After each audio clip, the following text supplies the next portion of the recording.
everyone, welcome back to Sunday Live Show, and thank you so much guys for tuning in. I'm here to update you of what's going to happen on Qgeberha, the Empire, from the 6th to the 10th of November 2023 on Monday.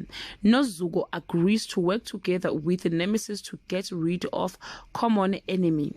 A previous devoted wife wants out of marriage. Anata refuses to back down from her grand demands even when a former lover tried to make her see reason on Tuesday.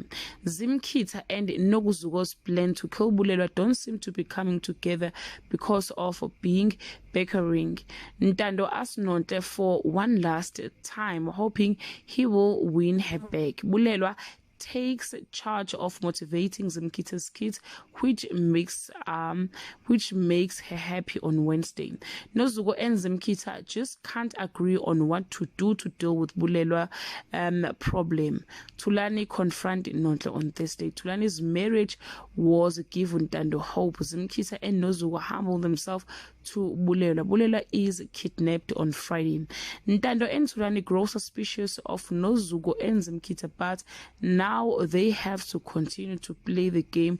The kidnapper reveals himself to Belelwa. Funeka reveals Nontle's affair to Msimelelo. Well guys, that's all I have for today. You can leave your comment below and share your opinion. Bye.